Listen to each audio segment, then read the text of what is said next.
no, we're going to tax your health insurance. We're going to tax those evil insurance companies. We're going to impose a tax that if they sell health insurance that's too expensive, we're going to tax them. And conveniently, the tax rate will happen to be the marginal tax rate under the income tax code. So basically, it's the same thing. We just tax the insurance companies. They pass it on higher prices. That offsets the tax break we get. It ends up being the same thing. It's a very clever, basic exploitation of the lack of economic understanding of the American voter. Here we go. There he is, ladies and gentlemen. That's tape number 3. Jonathan Gruber, economist at MIT, architect of Obamacare, who has called the voters of America stupid and talked about how they couldn't be transparent when they were putting Obamacare together, or they never would have got the bill passed, blah, blah, blah, blah, blah, blah. But it's all worth it. The lying and the deceit and the cheating has all been worth it because we got Obamacare. There you go. Joining us now, it's been a while, Grace Marie Turner, president of the Galen Institute. Hello, Grace Marie. Hello, Steve. So nice to be with you. Good to talk to you again. All right, so this latest revelation, not that we didn't understand that they lied and that they, President, you could keep your health care, you could keep your doctor, all that, but to know now that, that people like him who orchestrated this whole thing now are bragging about it and have been bragging about it, it's pretty devastating to their cause, is it not?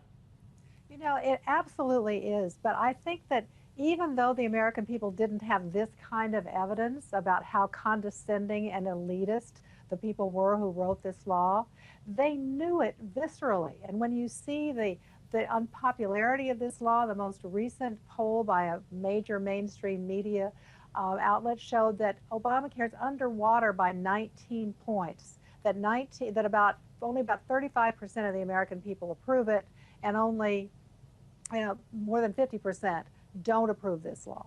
So they just know that this law is wrong for America, that they were tricked, that they were lied to, and to have this evidence.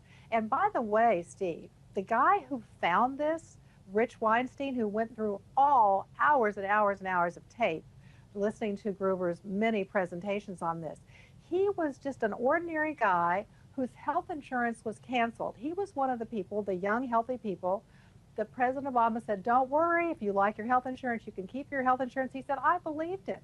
He said he got a notice then, last year, saying his policy had been canceled and that the new one was going to cost twice as much. And he said, I'm going to get to the bottom of this and find out what's really going on. So it was an average citizen who was directly affected by this law, who went to work trying to find these videos and found these several, and he says that there are more to come. Yeah, and shame on the media. That's an indictment of our media, who had no interest. And in fact, I don't know what happened today, but as of this morning, the networks, the major networks, weren't even talking about the Gruber videos. They were ignoring it, so they have no interest in finding it on their own. Now, let me ask you this, and I think this is very important to talk about, and maybe I'll be educating myself a little bit here, too, because so much is in my head about this. That gentleman who lost his health insurance, millions and millions and millions more of us are going to lose the policies we have once the employer mandate kicks in, which was postponed by Obama for political purposes. So when is that due to kick in, and what are the ramifications of that act when it does kick in? Well, it's due to kick in next year if it's not delayed again or repealed. I think that may very well be one of the first things on Congress's agenda to deal with, because even people on the left are now saying that the employer mandate is not doing any good, and in fact I think they may be implicitly acknowledging it's harming America, it's harming job creation, it's throwing people out of full-time jobs into part-time jobs, it's keeping employers from growing so that they have more than 50 employees, it's keeping them from hiring especially low-wage entry workers. It's one of the major factors deterring economic growth in this country. So I think that that's very likely to be one of the first things that happens, especially, as you say, Steve, many millions more people are likely to lose their policies if they don't begin to whittle away and start to undo some of the most damaging parts of this law. We saw all this coming when we wrote our book, Why Obamacare is Wrong for America. We saw this coming. We got no attention from the mainstream media. It was very difficult to even get members of Congress to pay attention because they were so overwhelmed by the complexity of this law. But we could see, because we understood economic incentives, what was going to happen.